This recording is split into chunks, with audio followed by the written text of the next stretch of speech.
Saudações, queridos estudantes. Estamos aqui com a nossa primeira aula virtual de filosofia. Eu montei esses slides para a gente fazer uma retomada, uma revisão do que nós já trabalhamos desde a primeira aula até a última aula anterior ao momento que tínhamos que parar, não é? Na semana passada não tivemos aula, não é? Então, vamos lá. Gente, o que é filosofia? Não é? Pessoal, é difícil dar uma definição precisa e única de filosofia, porque ela envolve uma série de elementos. Mas é consenso, é comum a gente definir a filosofia como uma forma de conhecimento. É uma forma de conhecimento que é racional, que procura explicar, que procura compreender, que procura indicar caminhos em relação a como a gente deve viver na nossa vida. Mas ela quer compreender a realidade e tudo o que existe na realidade. O universo como um todo, a natureza, a vida, nós mesmos seres humanos, com nossos problemas, não só nossos problemas, mas são nossas características psicológicas, nossos dilemas morais, o que é certo, o que é errado, o que é justo, o que é injusto no caso da ética, as relações sociais, a política, as leis, o conhecimento científico. E além disso, os filósofos também têm interesse e uma necessidade muito grande de procurar entender a nossa própria capacidade de conhecer. Ou seja, nós somos realmente capazes de explicar alguma coisa em relação ao mundo de forma definitiva, de forma absoluta? Aquilo que nós julgamos conhecer, nós realmente conhecemos? Quais são os métodos? Quais são as condições? Nessa procura, nessa investigação, melhor dizendo, porque a filosofia ela é investigativa, não é? Ela vai procurar responder questões básicas como as seguintes: o que as coisas são? Especialmente, por que as coisas são o que são? Como a gente colocou agora, a investigação ela segue um processo racional. Não é? O que quer dizer isso? Que o filósofo quer respostas fundamentadas, fundadas em provas. E quando isso não é possível, em geral e especialmente em argumentos. Né? O filósofo quer uma explicação clara, coerente, organizada, lógica, mas que tenha especialmente argumentos. Tá? Então, por conta disso, a filosofia ela é uma disciplina que é essencialmente questionadora. Né? Ela questiona a realidade física, ela questiona a natureza, ela questiona o mundo social, ela questiona os seres humanos, os indivíduos, enfim, tudo que existe. Ela quer saber o porquê das coisas. Tá? Agora, como a resposta é dada em argumentos, ou as respostas são construídas da forma de argumentos, a gente vai logo perguntar, né? O que é argumentar? Não é? Argumentar, pessoal, de uma maneira mais simples, é sempre quando a gente expõe uma ideia, ou a gente defende uma ideia, e nessa defesa ou nessa exposição a gente apresenta motivos, razões para aquilo que a gente pensa. É sempre quando a gente apresenta os porquês daquilo que a gente pensa. Tanto quando a gente está defendendo alguma coisa, quando a gente está atacando, está criticando, né? Ou quando está apresentando uma ideia nossa. Né? Dá até para dizer que envolve uma justificação, que apresenta justificativas. Tá? Agora, para que a gente possa produzir filosofia de uma maneira que seja com qualidade, com algo que nos leve a uma eficiência, né? É importante que a gente cumpra algumas condições. Mas o que são condições? Condição, para dar um exemplo para vocês, no caso da sala de aula, no caso do ano letivo de vocês, né? Para que vocês possam ser aprovados, né, no final do ano letivo, quais são as condições? Bom, as condições fundamentais são as que vocês alcancem média 70 em cada um dos 4 bimestres. Se fechou média 70, aprovado. Então, quais seriam as condições para a gente filosofar de maneira eficiente, de maneira produtiva? A gente pode dizer que são o espanto, a admiração e a curiosidade. Não é? Gente, o filósofo é aquele indivíduo, o filósofo verdadeiro, né, que sempre se questiona, sempre se admira e se espanta com as coisas. Para ele as coisas não são comuns, não são naturais. Não é? Então, o filósofo ele se espanta, por exemplo, se admira com o pôr do sol, com o brilho e a beleza das estrelas, com a beleza das flores, dos animais. De uma formiga, ou de um grupo de formigas que está, enfim, atravessando, sei lá, um calçadão. Com o amor, com as relações humanas. Ele se espanta com a maldade, com a guerra, claro, com o coronavírus, evidentemente. Não é? O que eu quero dizer com isso? Que para o filósofo nada é elementar, nada é corriqueiro, comum, banal. Não é? Para ele tudo precisa ser compreendido e explicado, porque ele se espanta, ele se admira. E por isso ele se torna curioso, ou seja, ele quer entender, ele quer explicar, ele quer compreender. Lembra daquela historinha do Kaspar Hauser que eu contei para vocês na primeira aula? Uma história que é baseada em fatos reais, não é? Mas não é totalmente real, porque eu enfim, mudei algumas coisas para, como se diz no popular, não é? Eu puxei a brasa para o meu assado. O Kaspar Hauser foi aquele rapaz que foi encontrado numa estação terrível, né? Não tinha visto nada a respeito do mundo. E daqui a pouco ele é resgatado, ele aprende a falar. E como tinha visto muito pouca coisa a respeito do mundo, ele começa então a perguntar o que são as cores, o que é beleza, o que é o bem, o que é o mal, o que é a justiça, o que é a injustiça, o que é o conhecimento, o que é a mente, o que é o pensamento, o que é aquela bola enorme no sol, aquela bola enorme no céu, ou aquelas duas, né? No caso o sol e a lua, as estrelas, enfim, tudo aquilo com o qual ele entrava em contato, ele percebia, que ele via, enfim, sensorialmente, ele queria explicar, além de procurar uma explicação para si mesmo. Ou seja, ele começou a fazer uma série de questões filosóficas. Não é? Então, eu contei essa história justamente para mostrar para vocês as condições do filosofar. Claro que nem todo mundo consegue ter essa percepção do mundo, ter esse tipo de atitude. Mas se a gente conseguir olhar para o mundo dessa forma, como uma coisa que precisa ser compreendida, precisa ser explicada, a gente vai produzir filosofia de forma efetiva, com qualidade. Não é? A filosofia costuma problematizar aquilo que está, digamos assim, na nossa cara, que é, enfim, que a gente lida com isso frequentemente e nem sempre se dá conta. Não é? A filosofia, ela problematiza aquilo que está à nossa volta o tempo todo. Tá? Então, com espanto e com admiração diante das coisas, nós vamos desenvolver curiosidade, e a curiosidade é o motor, né, principal, fundamental, que nos leva a procurar pelo saber, a procurar pelo conhecimento. Eu deixei aqui, logo aqui abaixo, vamos ver agora, um link, tá, que conduz a um vídeo que apresenta rapidamente, eu coloquei para você, de uma forma mais lúdica, de uma forma mais leve, digamos assim, não é? Que fala sobre a filosofia, o surgimento da filosofia, o contraste dela em relação à mitologia, ou melhor, aos mitos, né? E que fala também, que retoma essa ideia das condições de espanto, admiração e curiosidade. Assistam, esse vídeo ele é bem legal. Tá? Vamos avançar.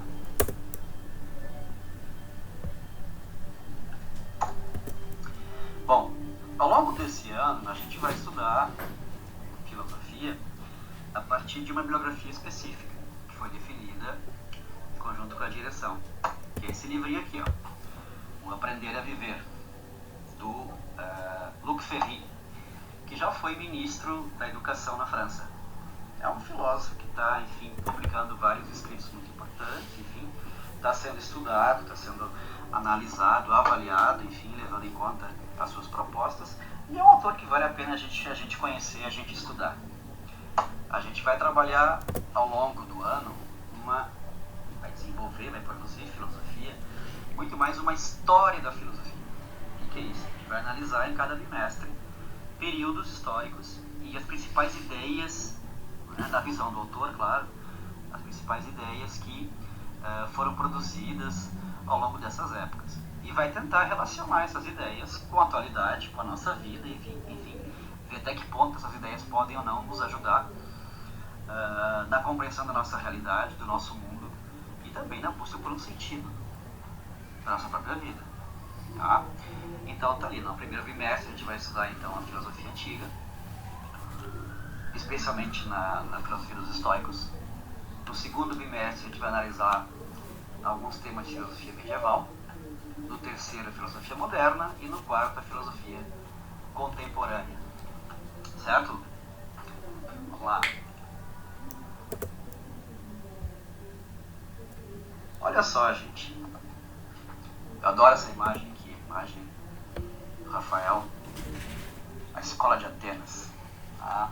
Platão, Aristóteles, Sócrates, para alguns esse aqui é o Heráclito, aqui temos o Diógenes e assim por diante. Tudo que eu vou falar daqui em diante, pessoal, tem a ver com aquilo que a gente pode interpretar, que a gente pode compreender da leitura do livro Aprender a Viver, do Luc Ferry. A filosofia, então, retomando, ela envolve racionalidade, observação atenta e, claro, argumentação. Tá? O Luc Ferry, esse ponto aqui é muito importante, pessoal, porque o que eu vou passar para vocês agora é algo que vai aparecer em todas as épocas da história da filosofia. Tá? Ou seja, para o Luc Ferry, os filósofos, os assuntos que os filósofos estudam, investigam, tentam responder, melhor dizendo, eles podem ser identificados ao longo de 3 grandes grupos. Eu chamo de 3 eixos. E esses eixos, eles estão, sim, todos eles relacionados uns aos outros. Por isso eu coloquei essas flechinhas aqui. Ó. Vamos ver quais são. O primeiro eixo é da teoria, o segundo é o da ética, no caso a prática, a nossa vida com os outros, e o terceiro é o de sabedoria, salvação, sentido. Vamos ver cada um deles, que tipo de perguntas, que tipo de assuntos, ou melhor, que tipo de assuntos os filósofos querem compreender, né? Que perguntas eles se fazem. Na teoria, segundo Ferry, os filósofos querem, tente se imaginar mais ou menos como o Kaspar Hauser, né? O indivíduo se vê no mundo e ele logo precisa entender que mundão é esse, né? O que é a realidade, o que é o universo, o que é a natureza, como esse universo surgiu, por que as relações sociais do nosso mundo hoje ele está do jeito que ele está agora e não de outra forma. E ele vai querer saber até que ponto, né, nós conseguimos realmente explicar isso tudo. Então tá aqui, ó. Primeiro ponto que se explica é uma explicação racional do mundo. Como o mundo surgiu, do que ele é feito, o que ele é sinteticamente, a própria natureza, a vida, tá? E claro, nós mesmos, homens, seres humanos, inclusive do ponto de vista físico, tá? O corpo humano mesmo. Tá? Em seguida, o filósofo tenta responder: como a sociedade se tornou como ela é hoje? Bom, para responder isso, o filósofo vai se dar conta de que o mundo como ele é hoje tem a ver com aquilo que aconteceu no passado. Né? Então o filósofo vai dar uma olhada na história do mundo, aquilo que ele pode compreender a respeito do passado. Gente, filósofos têm que compreender a história. E finalmente ele vai então, uma vez que ele deu uma explicação racional a respeito do mundo, né, como um detetive que olha para as coisas racionalmente, sem usar a fé, sem usar a imaginação, sem usar a intuição, mas usando especialmente a habilidade racional, ele vai então tentar explicar o mundo, a natureza, a vida, a sociedade, e depois vai se preocupar em tentar responder: podemos de fato conhecer aquilo que eu acabo de construir explicação sobre o mundo? É válido? Se aplica realmente? Uma vez que então o filósofo construiu essa explicação, essas respostas dessas questões que estão aqui, ele vai se preocupar em tentar explicar, tentar responder essas questões que estão aqui, ó, na ética. Como é que eu vivo com os outros? Que regras eu devo adotar? O que é o bem? O que é o mal? O que é a justiça? Então, uma explicação que ele constrói aqui, ele vai aproveitar aqui para tentar ter uma ideia de como é que ele tem que viver em relação aos outros. Tá? Após ter respondido esses problemas aqui, ele vai estar se preocupando com talvez o principal problema da filosofia, que é a finitude. O que é a finitude? A morte. A morte. Tá? Nós vamos morrer. Nós somos seres finitos. Além disso, a gente lida ao longo da vida, vocês nem tanto, espero que no futuro também nem tanto, né? Com fracassos, perdas, com frustrações. Não é? Aí o filósofo vai se perguntar qual é o sentido disso tudo, qual é o sentido da realidade, por que de fato nós existimos. Eu posso esperar alguma coisa após a morte? O que posso esperar? Se posso esperar, por que posso esperar? Se não posso esperar, por que não posso esperar? Ah?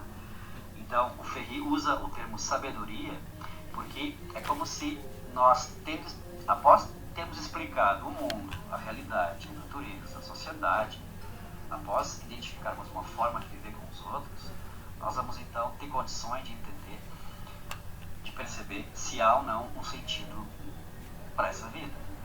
Como assim? Vamos usar um exemplo. Digamos, tá pessoal? Digamos, isso é só um exemplo. Aqui, eu seja um filósofo materialista e eu construo uma explicação do mundo segundo a qual o mundo ele é puramente material. Não existe um Deus, não existe espiritualidade, não existe espírito, não existe nada disso. Tá? O mundo é uma coisa meramente física e a morte é o fim de tudo. Né? As coisas se desintegram, tipo Demócrito, como Demócrito colocava, as coisas se desintegram e acabou a existência, acabou a vida, acabou tudo. Né? Aí, como é que eu vou viver com os outros? Bom, eu posso até identificar duas formas de viver.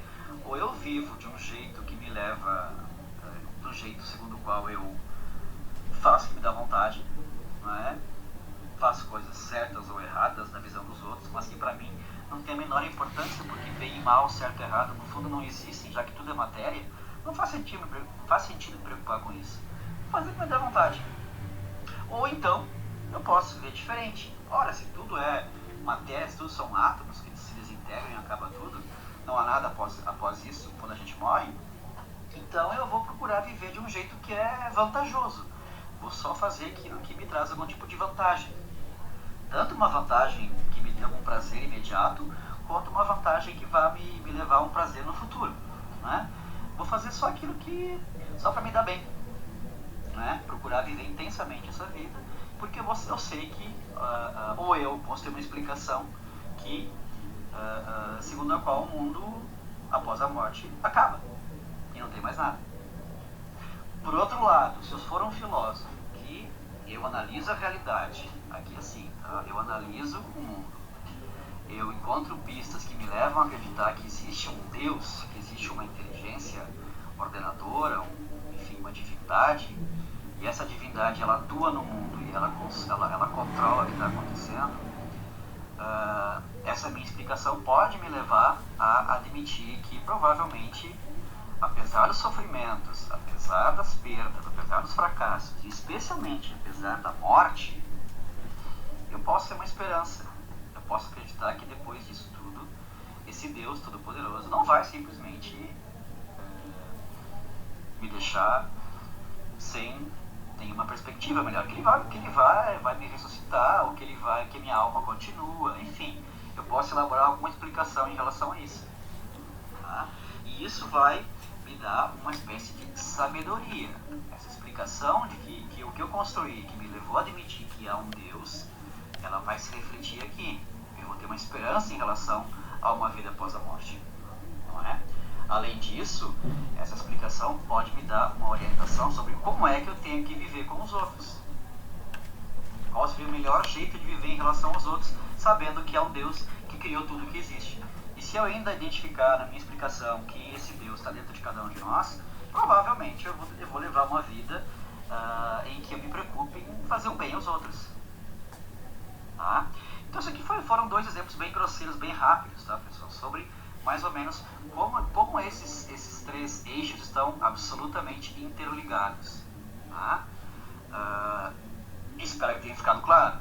Não é? cada um dos períodos da história da filosofia que a gente vai estudar a partir desse bimestre, os filósofos procuram dar respostas para esse grupo aqui. A gente vai estudar, por exemplo, na filosofia antiga, como os estoicos responderam à teoria, como responderam ao eixo da ética e da prática, e como os estoicos responderam ao problema da sabedoria, da salvação, como enfrentaram o problema da finitude. Tá? E vocês vão ver que a explicação que eles vão construir, que eles vão apresentar, de fato, tudo fica interligado. A gente chama isso de um sistema filosófico. Tá? A mesma coisa que a gente vai estudar no mundo medieval, como os medievais explicavam cada um desses problemas, como isso estava interligado. Depois o mundo moderno e depois o mundo contemporâneo, em que a gente vai destacar mais o Nietzsche. Tá? Que vai ter uma explicação um pouco diferente para isso aqui tudo. Cada momento, cada época filosófica, ou melhor, cada época da história da filosofia, a gente vai procurar não só comprar essas ideias, pura e simplesmente, vamos analisá-las, vamos avaliá-las, ver até que ponto elas têm uma coerência interna, não é? Elas fazem sentido, e de que forma elas podem ser aplicadas hoje em dia, se é que podem ser. Tenho certeza que muita coisa a gente vai aprender com os antigos. Ok até aqui? Muito bem. Vamos avançar.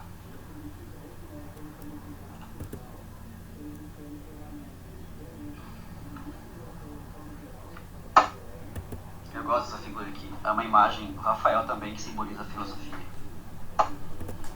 Aqui a imagem que eu falei antes.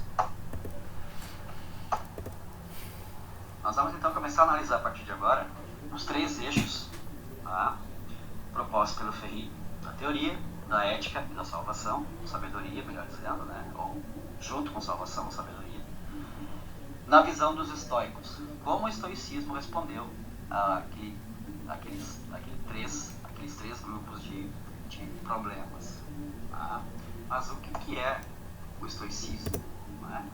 O estoicismo é um nome que foi dado por uma corrente filosófica no mundo antigo, né?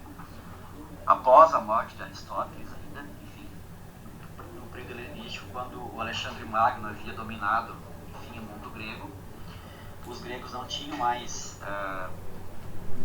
não viviam mais o apogeu, né, dos tempos gloriosos de Atenas, especialmente, e estavam sob o domínio de uma outra cultura, de um outro povo, né, da Macedônia.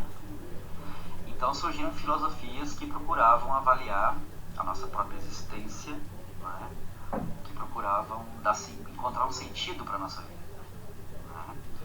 Né. O nome estoicismo, né, ele deriva da palavra estoá. A palavra estoá significava pórtico, né, tipo um corredor que tinha pilares, uma cobertura, enfim.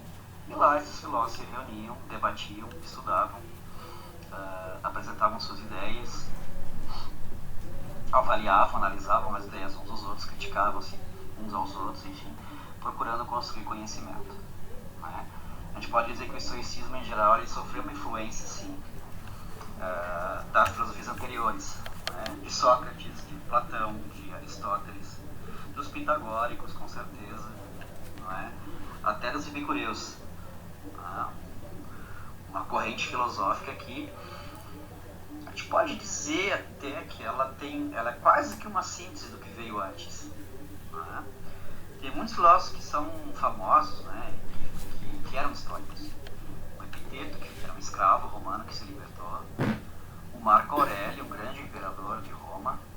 E o Sêneca, que foi senador daquele imperador romano maluco, né, o Nero, que teria incendiado Roma. Coloquei aqui uma imagem do pórtico, né? Mais ou menos como deveria ter sido, ou poderia ter sido. Aqui mais uma imagem. Aqui temos Zenão, um dos filósofos do estoicismo. Então, quando se fala em estoico, a gente está falando ou de estoica, né? De uma ideia estoica, de uma pessoa que defende o princípio estoico, enfim. Uma pessoa que procura agir de acordo com o estoicismo. Né? Esse termo, essa palavra, estoico, estoicismo, aparece em várias obras da literatura.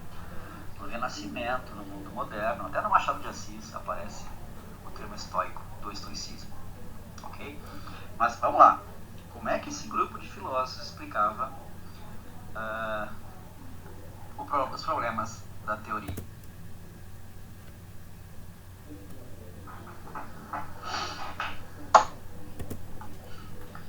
Qual é a concepção de mundo que o estoicismo construiu? Como é que o mundo surgiu, segundo eles? O que é a natureza? Aqui é importante dizer uma coisa, pessoal. Para o mundo antigo em geral, a explicação para o problema, como o mundo surgiu, ela partia de uma tentativa de resposta, enfrentando duas hipóteses. Primeira hipótese, o universo veio do nada. Segunda hipótese, o universo surgiu de alguma coisa que já existia. Para eles, o universo ter surgido do nada não fazia o menor sentido, porque para eles do nada, nada vem.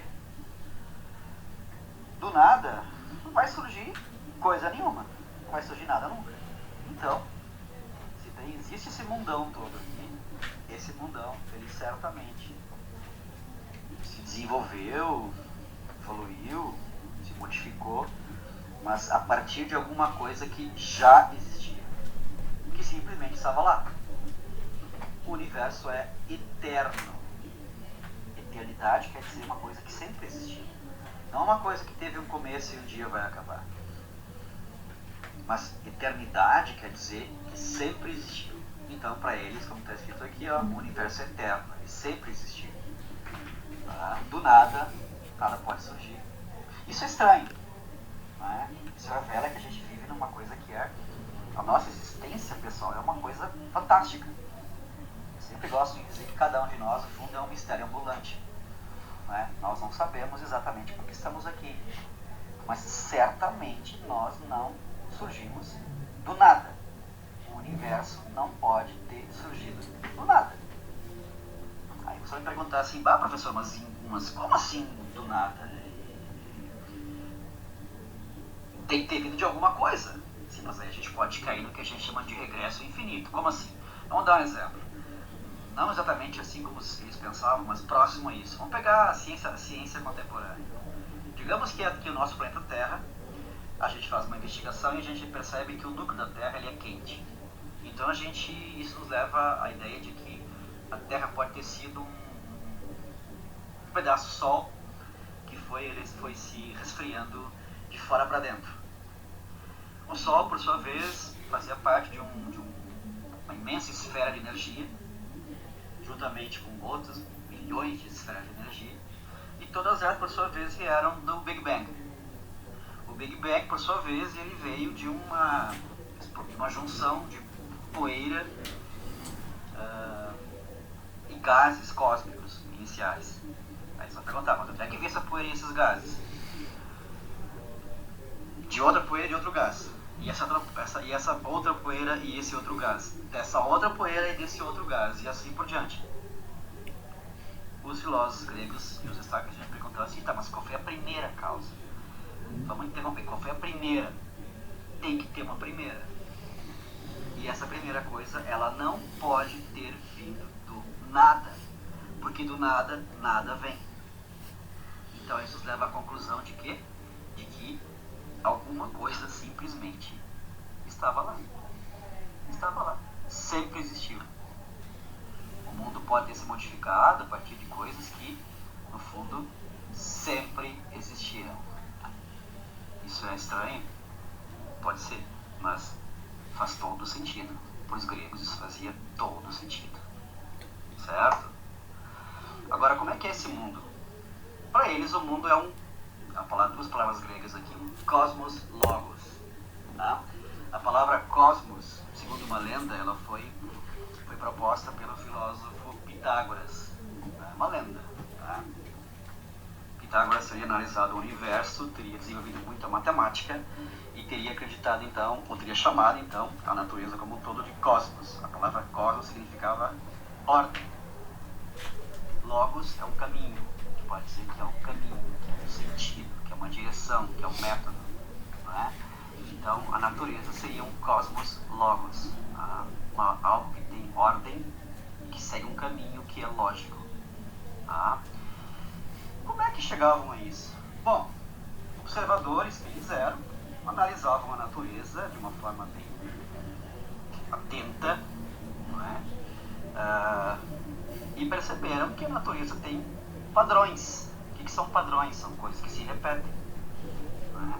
Então, as estações do ano, o crescimento das plantas, que crescem mais ou menos sempre da mesma forma, mesma muda, mesmo tipo de planta vai crescer sempre do mesmo jeito, as fases da lua, né? O ciclo menstrual feminino, aliás, é interessante que tem mais ou menos, segue mais ou menos o mesmo número de dias das fases da lua. Os padrões que existem nos seres humanos. Os seres humanos nascem, eles passam pela infância, pela fase adulta, pela velhice, e nessas fases eles enfrentam mais ou menos os mesmos tipos de problemas. Não é? Então eles passaram a acreditar que a realidade ela é organizada, ela é sofisticada, ela é racional. Tá? Eles tinham descoberto, inclusive os estoicos tinham tido contato, certamente tiveram contato com a proporção áurea, tá? que eu coloco depois para vocês o que ela significa. Para eles, levando em conta isso, voltando aqui ao nosso assunto, levando em conta o fato de que existe uma racionalidade no mundo, uma organização, uma ordem, tudo aquilo que mostra um padrão, revela que existe um certo sentido, que revela que existe uma certa conexão entre as coisas. Não é? Então eles achavam que esse mundo que a gente vive, ele tem uma alma que é racional. Agora, não é a racionalidade só como a gente pensa, no caso, em relação à nossa própria capacidade de pensar, de fazer cálculos, enfim. Mas é uma racionalidade extremamente elevada, complexa, que anima esse mundo, que faz esse mundo ser o que ele é, que faz com que tudo que aconteça no mundo aconteça de acordo com uma ordem. Tá? Então, é uma alma, é um motor que está no universo, que faz o universo ser do jeito que ele é, que faz as coisas acontecerem do jeito que acontece. Então, tudo que acontece no mundo acontece por conta daquilo que é pensado, digamos assim, daquilo que é determinado por essa alma divina racional. Tá? A gente consegue entender uma parte da manifestação dessa racionalidade nas coisas que a gente observa no mundo que tem esses padrões, que tem essa organização. Então, o mundo é organizado, o mundo é sofisticado. Gente, eles conheciam, naquela época tinha Hipócrates, até veio um pouco antes dos estoicos, que era um famoso médico. O pessoal fazia análises do corpo humano, né? A gente não deve achar só porque uma civilização é muito antiga que ela não tinha desenvolvido um tipo de compreensão da realidade. Bom, as guerras, né? Nas guerras, claro, gente, vísceras pelo chão, né? Então eles tinham um contato com o interior do corpo humano. Médicos tinham feito estudos para tentar explicar como é que era mais ou menos o funcionamento dos órgãos. E eles tinham chegado à conclusão de que o corpo é mais ou menos uma coisa que lembra uma espécie de máquina, né? Algo organizado, algo integrado, e que é sofisticado. Não é? Não só o corpo humano, mas tudo que existe. Então, para eles, a realidade era algo que seguia uma espécie de direção racional, e essa direção racional, sofisticada, elevada, divina, não é? É que determinava tudo que acontecia no mundo. Ok? O que seria o homem dentro desse universo racional, desse universo em que tudo que acontece porque segue um caminho racional? Para os estoicos, o homem seria então um ser que tem racionalidade, ele pensa, né? Ele faz cálculos, ele faz perguntas a si mesmo, procurando entender, procurando identificar sentido, ele tem instintos, ele tem emoções, ele tem sentimentos. Só que, para que o homem viva plenamente, ele tem que desenvolver especialmente a sua racionalidade, a sua inteligência, a sua capacidade de pensar. Porque eles achavam que essa capacidade de pensar é aquilo que mais nos aproxima da divindade que anima o universo. Há uma racionalidade que anima o universo. Nós seríamos uma espécie de... nós temos em nós mesmos uma alma também que participa, ou que é uma espécie de reflexo da alma divina. Só que nós temos que desenvolver essa inteligência, nós temos que nos orientar a nossa vida, conduzir a nossa vida pelo raciocínio, pelo pensamento, não tanto pelas emoções, não tanto pelos instintos, porque aquilo que nos aproxima da divindade é a racionalidade. Ok? E, finalmente, ou quase finalmente, né? Por que o mundo social entre os homens ele tem essas características, essas configurações? Não é? Claro, por conta do que aconteceu no passado. Lógico, né? Só que tudo que aconteceu no passado, tudo que acontece no presente, tudo que vai acontecer no futuro é resultado direto da ação da alma racional.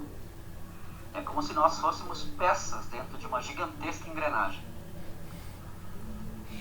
Não somos assim tão especiais como pensamos, não é? Nós somos uma espécie de reflexo da racionalidade divina através da nossa capacidade de pensar. Mas nós, enfim, vamos cumprir um papel dentro dessa realidade e esse papel ele é, enfim, orientado pela alma racional. Tá? As coisas, tudo que nos acontece, que a gente não consegue controlar, não é? Guerras, doenças no nosso corpo, a própria morte, não é? Os eventos históricos, os acontecimentos históricos, sorte, aquilo que a gente acha que é sorte ou azar, no fundo, tudo isso é determinado, tudo isso é controlado, tudo isso é orientado por essa alma cósmica que faz o mundo ser tal como ele é. Ok? Bom, a chamada proporção áurea, né? Aqui é só para ilustrar, tá? Vou colocar isso aqui mais para ilustrar isso que eu acabei de colocar sobre a ordem do mundo. Tá? E aí eu vou indicar uns vídeos para que vocês assistam. Até a gente viu em sala de aula. Né? Mas a chamada proporção áurea, ou número de ouro, né, como era conhecido no mundo antigo, especialmente pelo público mais intelectualizado, ela foi identificada pelos pitagóricos, né, que viveram muito antes dos estoicos. Né? E essa concepção influenciou os estoicos. Tá? Essa concepção do número de ouro é uma espécie de proporção geométrica que a gente encontra em várias coisas da natureza do nosso próprio corpo. Tá? Eu queria que vocês, então, em seguida, analisassem esses vídeos. Tá? Um deles é o Donald do País da Matemática, mas só os primeiros 14 minutos. Não precisa assistir tudo, tem mais ou menos uns 30 minutos de vídeo. Está aqui o endereço. Que assistissem esse outro vídeo, a sequência de Fibonacci, que explica didaticamente o que é isso. Eu não vou querer, pessoal, que vocês saibam decor como é que é essa proporção, enfim, que é o número 1,6, né? Que vocês saibam isso de cor, enfim, não precisa saber. Só a ideia básica de que existem proporções geométricas da natureza. Tá? Tá aqui o endereço.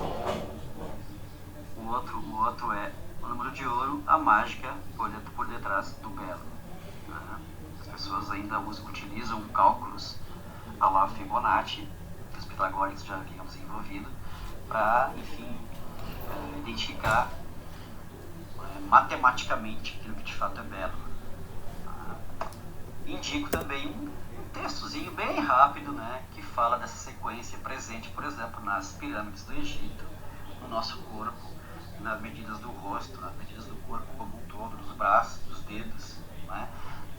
Esse padrão que a gente observa, por exemplo, no crescimento das árvores, né? Em vários vegetais, nas rochas do mar, enfim. Mas a critério de informação, não vou querer que vocês saibam decorar isso aqui tudo, como é que é essa proporção. Vocês podem ver depois que é a professora de matemática, né? a título de ilustração, de exemplificação. Certo? Vamos adiante.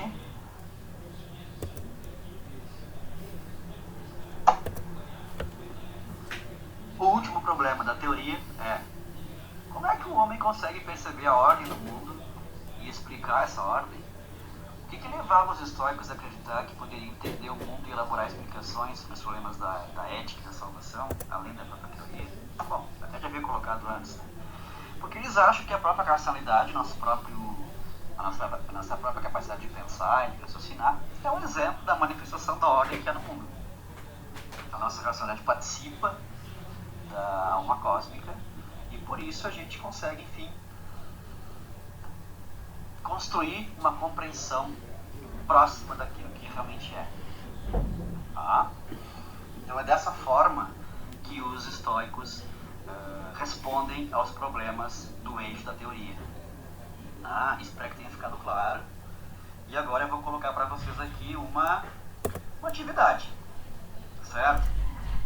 Uma atividade que leva em conta a análise daqueles vídeos que eu coloquei, cujos endereços eu postei no slide anterior. Tá?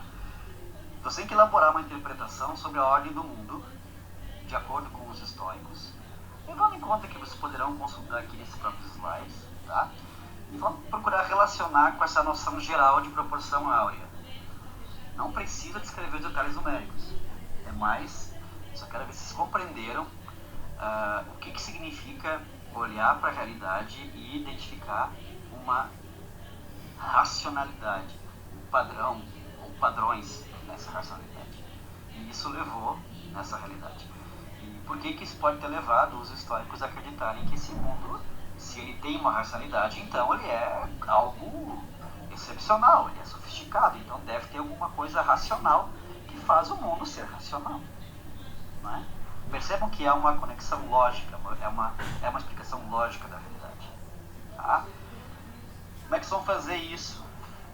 É um texto, tá? Um mini texto aí de umas 8 ou 10 linhas no máximo, e vocês entregam essa atividade pela plataforma Sponte, tá? Numa folha com o logo do colégio, até o próximo dia de aula, de acordo com o nosso horário. O horário foi modificado, né? Mas que para nós, no meu caso aqui em Filosofia e Sociologia, ficou a mesma coisa, mesmos dias. Mas mesmo assim eu coloco aqui, ó, a turma 101 entrega até o dia 3 de abril e a turma 102 até o dia 1º de abril.